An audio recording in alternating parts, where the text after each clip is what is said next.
മുസ്ലിം സ്ത്രീകളെ സംബന്ധിച്ച് നിർണായക വിധിയുമായി സുപ്രീം കോടതി. മുസ്ലിം സ്ത്രീകൾക്കും ജീവനാംശത്തിന് പരാതി നൽകാമെന്നും വിവാഹമോചിതയായ മുസ്ലിം സ്ത്രീക്ക് ക്രിമിനൽ നടപടി ചട്ടത്തിന്റെ 125 വകുപ്പ് പ്രകാരം പരാതി നൽകാമെന്നും സുപ്രീം കോടതി വ്യക്തമാക്കി. ജാതി മത വ്യത്യാസമില്ലാതെ എല്ലാവർക്കും ബാധകമായ ഒരു വകുപ്പാണിത്. എന്നാൽ വേർപിരിഞ്ഞ ഭാര്യയ്ക്ക് ഇടക്കാല ജീവനാംശം നൽകണമെന്ന് തെലങ്കാന ഹൈക്കോടതി വിധിക്കെതിരെ ഭർത്താവ് മുഹമ്മദ് അബ്ദുൽ സമദ് നൽകിയ ഹർജി തള്ളിക്കൊണ്ടാണ് സുപ്രീം കോടതിയുടെ സുപ്രധാന വിധി ഉണ്ടായത്. ജീവനാംശം കാരുണ്യമല്ലെന്നും വിവാഹിതരായ സ്ത്രീകളുടെ അവകാശമാണെന്നും ജസ്റ്റിസുമാരായ BV നാഗരത്ന, അഗസ്റ്റിൻ ജോർജ്, മസീഫ് എന്നിവരുടെ ബെഞ്ച് വ്യക്തമാക്കി.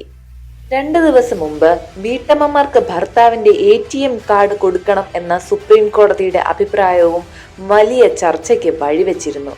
വരുമാനമില്ലാത്ത വീട്ടമ്മമാർക്ക് ഭർത്താവിന്റെ സാമ്പത്തിക പിന്തുണ നൽകേണ്ടതാണെന്ന് ജീവനാംശവുമായി ബന്ധപ്പെട്ട കേസിലെ വിധിയിൽ സുപ്രീം കോടതി അഭിപ്രായപ്പെട്ടിരുന്നു.